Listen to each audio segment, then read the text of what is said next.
Hi friends, today's topic is about physiology of thyroid gland. It is asked as a star mark essay question in endocrine physiology. So let's start this session by knowing the subtopics that will be covered.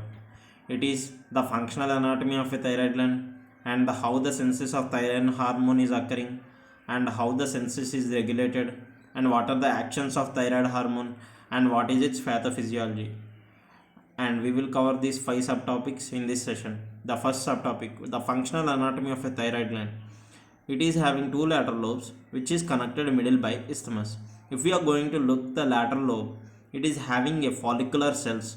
These follicular cells are arranged in a circular manner so that a lumen is formed. This lumen is known as a follicular lumen.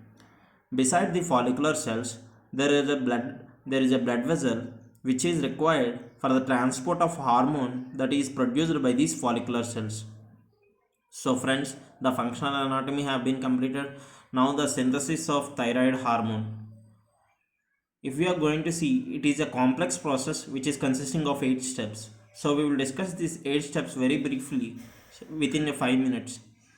The first step is tyrosine is converted into thyroglobulin. This thyroglobulin is enclosed in a vesicle.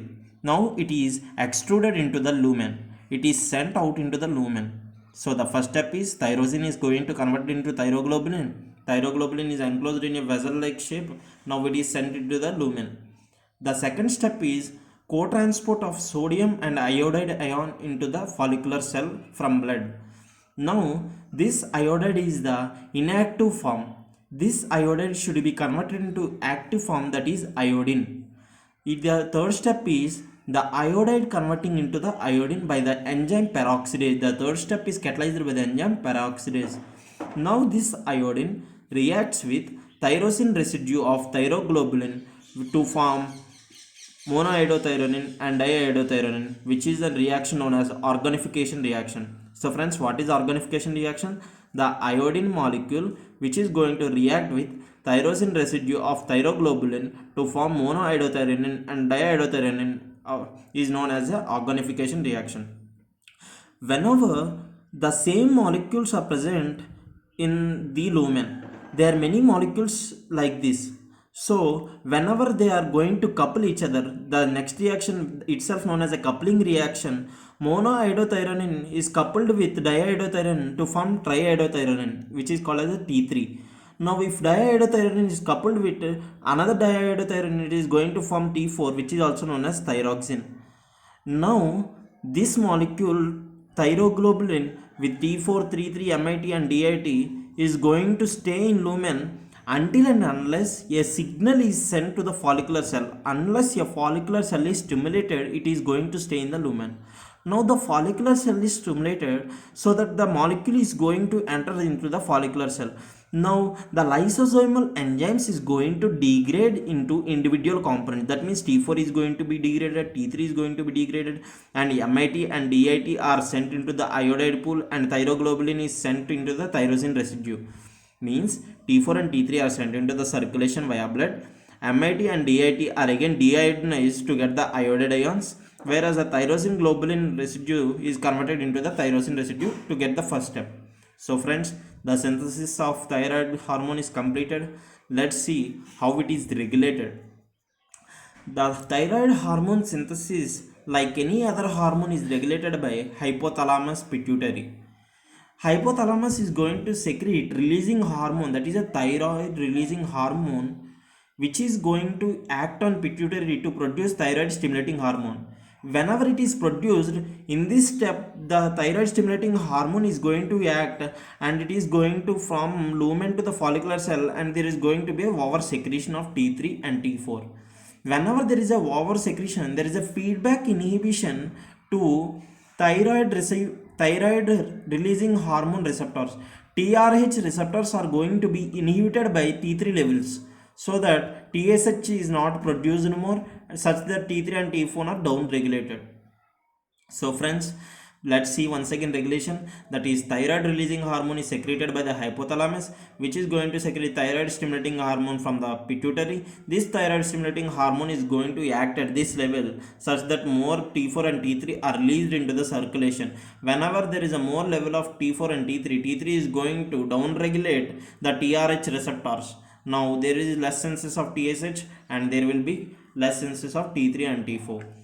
So friends, let's look into the next subtopic. What are the actions of thyroid hormone? What is it can be discussed under 6 subheadings, that is growth, CNS, autonomic nervous system, BMR, CVS and RS, metabolic effects. The first one, growth. The thyroid hormone is having a synergistic effect, that means it is going to act along with growth hormones and somatomedins, which are responsible for the skeletal growth. And the next one is CNS. The effect of thyroid hormone in CNS can be discussed under two phases, that is prenatal period, adolescent period. Prenatal period is the fetal period. During fetal period, the requirement of thyroid hormone is very essential, because if it is found that very low levels of thyroid hormone causes irreversible mental retardation. Irreversible, you must find this, it is a irreversible mental retardation. So the CNS of a baby is going to develop very ill, and the baby is seen to having irreversible mental retardation. During adolescent period, the CNS is having two phases. One is if it is hyper and the other is a hypo. If it is hyper, it is going to form hyperexcitability and irritability. If it is hypo, it is going to form weakness and always he seems to be sleepy, etc. So friends, the next one is autonomic nervous system. What is the thyroid hormone effect on autonomic nervous system? The thyroid hormone seems to act like a sympathetic nervous system, because it is going to upregulate the adrenergic beta 1 receptors, which are found in the heart. So friends, the next one is BMR. BMR actually is the basal metabolic rate. The rate at which we consume oxygen indicates the BMR. During the thyroid hormone is going to significantly increase the BMR, so that the O2 consumption is significantly increased. Whenever the O2 consumption is significantly increased, the oxidation of food and remaining things are going to occur, which is going to release energy. This energy is released in the form of heat. This heat is now required for temperature regulation. So friends, how thyroid hormone is involved in temperature regulation? It is going to increase the BMR, which is going to increase O2 consumption. Whenever there is more O2, there will be a more oxidation, which is going to release more energy, which is in the form of a heat. And it is also going to affect Na plus and K plus pump, which is getting more ATP, and this more ATP is released in the form of heat again. So friends, the next is CVS and RS. CVS in the self cardiovascular system, RS in the sense respiratory system. You require more O2 for more BMR. That means you require more ventilation. So it affects in RS by having more ventilation, and it affects CVS by heart rate and stroke volume. It is going to increase these both, so that the cardiac output is increased significantly.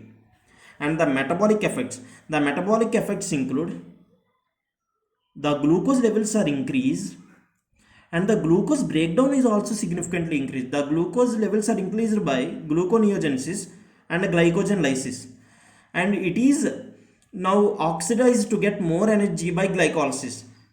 Now another function is that it is going to occur lipolysis, and the next step is it is going to protein, it is also going to protein breakdown and protein synthesis because of our growth. So friends, the next last subtopic is the pathophysiology of thyroid hormone.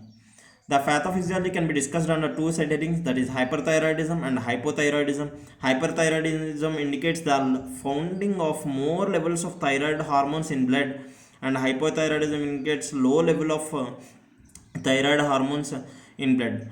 Hyperthyroidism is seen in two conditions. One is the Graves' disease and other is the thyroid neoplasm, that is thyroid cancer. Hypothyroidism is seen in two cases. One is a cretinism and other is the thyroiditis, that is also known as Hashimoto's disease. What are the actually symptoms of hyperthyroidism and hypothyroidism? In hyperthyroidism, we are going to see the metabolism of the person is going to increase significantly.